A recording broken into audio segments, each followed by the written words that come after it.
आमच्या समाजामार्फत सगळ्यांनी आणि याच्यापुढे याच्यापेक्षा तीव्र आंदोलन मी प्रत्येक मानकऱ्याची गाडी जिथे सापडली तिथे फोडल्याशिवाय राहणार नाही। माझ्या महिला घेऊन मंगलाताई सोनवणे आणि आमचे भाऊसाहेब सोनवणे आम्ही प्रत्येक मंत्र्याची गाडी आजपासून सांगून ठेवतो की आम्ही प्रत्येक ठिकाणी मंत्र्यांच्या गाड्या अडवण्याचा प्रयत्न केलेला करणार आहे याच्यापुढे आणि जिथे सापडेल तिथे आम्ही त्यांच्या गाड्यांना काय त्यांच्या प्रोग्रामांना गाड्या पार्किंग राहणार नाही हेच माझं थोडक्यात सांगा। आज आमचं आमरण उपोषणांना त्यागाचा उपोषणाचा 21वा दिवस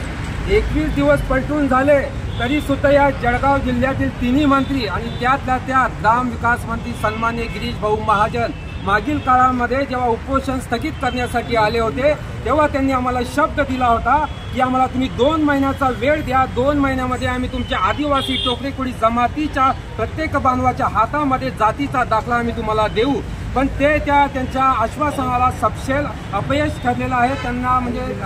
त्यांनी खोटं आश्वासन आम्हाला दिलं आणि त्यातल्या त्यात गोष्ट म्हणजे आमचे जे 2 उपोषणकर्ते आहेत पुंडलिक भाऊ सोनवणे व प्रभाकर भाऊ कोळी हे 21 दिवसापासून उपोषणावर बसलेले आहेत आणि आपल्या गिरीश भाऊ महाजन सन्माननीय ग्रामविकास मंत्री या महाराष्ट्र राज्याचे कॅबिनेट मंत्री सन्माननीय देवेंद्र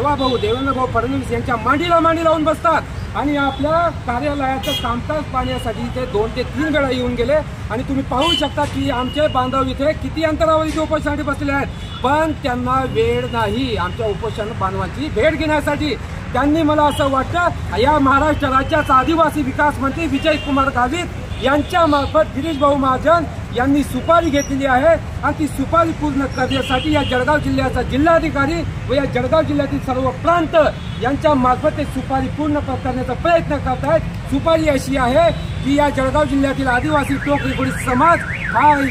शैक्षणिक सवलतीपासून आपल्या न्याय हक्कापासून वंचित कसा असेल आणि याला जातीचं प्रमाणपत्र देण्यापासून आपल्याला कसं रोखता येईल या प्रांताच्या माध्यमातून हा गिरीश भाऊ महाजन इथे प्रयत्नशील आहे। म्हणून त्याच्या निषेधार्थ आम्ही इथे आज ताला ठोक आंदोलन केलेलं आहे। आज आम्ही ताला ठोकलेला आहे। जर का आम्हाला आज संध्याकाळपर्यंत किंवा उद्यापर्यंत आमच्या जळगाव जिल्ह्यातील ज्या जमात बांधवांनी प्रत्येक प्रांताच्या ऑफिसमध्ये आमचे प्रकरण जमा केलेले आहेत जर त्यांना जातीचा दाखला नाही मिळाला तर या जळगाव जिल्ह्यामध्ये 3 मंत्री महोदय व ज्या लोकप्रतिनिधींनी आमच्या समाज बांधवांची बाजू नाही मांडली त्या प्रत्येकाच्या गाड्या इथे फोडल्या जातील व आमच्या जिथे जिथे कोळी समाज बांधव या जळगाव जिल्ह्यातील गावामध्ये जास्त कोळी समाज बांधव असेल या सर्व लोकप्रतिनिधींना या जळगाव जिल्ह्यातील 3 मंत्रींना त्यातल्या त्यात गिरीश भाऊ महाजन यांना या माझ्या सर्व जमात बांधवांना मी सांगू इच्छितो की यांना गावबंदी करा। जेव्हा तुम्ही गावबंदी करणार तेव्हा त्यांची अक्कल ठिकाणावर येईल